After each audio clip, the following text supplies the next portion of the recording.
Oi, meus amigos, hoje eu gostaria de conversar um pouquinho com vocês a respeito do STF.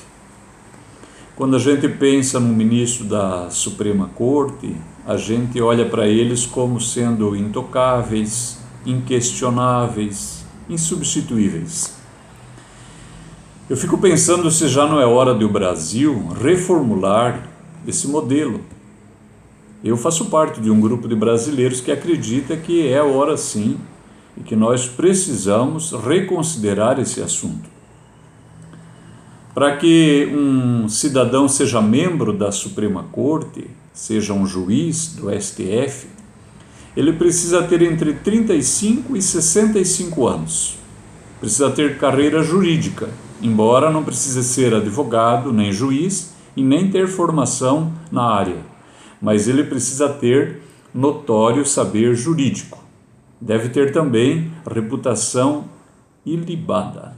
Agora, o mais importante de tudo, e é aí que está uma parte do meu desagrado, é que esse cidadão ele precisa ser indicado pelo presidente da República. Na minha compreensão, são duas coisas que contaminam o STF: a indicação pelo presidente e o fato do cargo ser vitalício. Ou seja, o juiz só deixa o cargo por aposentadoria compulsória, por renúncia ou por impeachment. Uma vez indicado pelo presidente, ele precisa ser sabatinado pelo Senado. Ele vai ser examinado por 81 senadores e depois ele precisa ter o voto de pelo menos a metade deles, ou seja, 41 devem votar nesse candidato indicado pelo presidente. Depois, a Comissão de Constituição e Justiça vai avaliar ele novamente e então, por voto secreto, vai decidir se ele tem de fato notório saber jurídico. Esses detalhes, eles não me parecem inapropriados, eles soam muito bons e corretos. O que contamina a corte é o fato de esse cidadão ser indicado pelo presidente. Por dois motivos. Primeiro, jamais essa pessoa vai se posicionar contra o presidente da República. Em nenhuma instância, em nenhuma situação.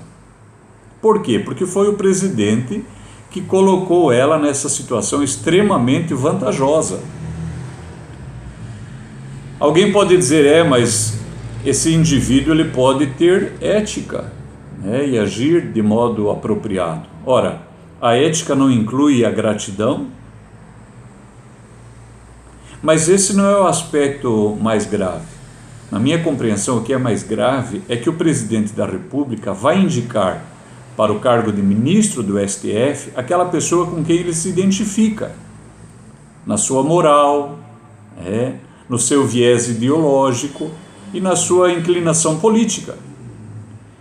Isso significa que no futuro, quando os brasileiros não gostarem desse presidente eleito e desejarem um novo presidente, então, através do voto, escolherem um novo presidente, porque rejeitam no primeiro a sua inclinação moral, ideológica e política, esses brasileiros vão pensar que, mudando o presidente, vão mudar a direção da nação, mas não vão.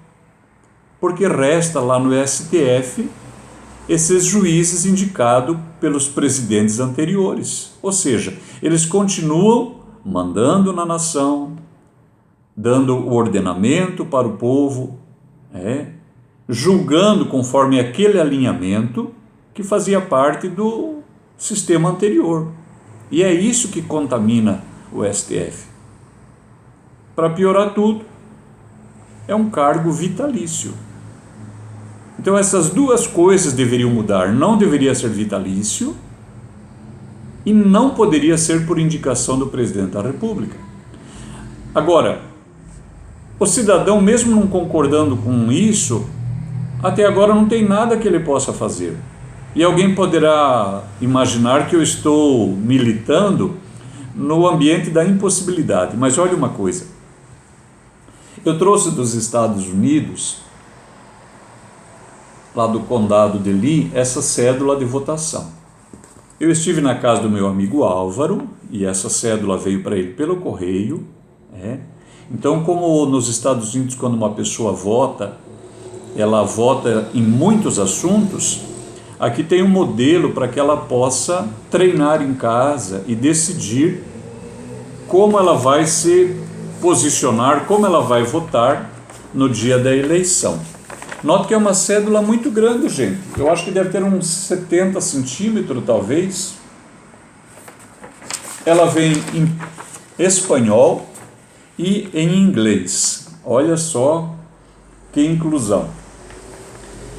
O cidadão nos Estados Unidos, isso aqui é da Flórida, ele pode votar em vários assuntos. O chefe do corpo de bombeiros, diretor de escola, enfim, N situações.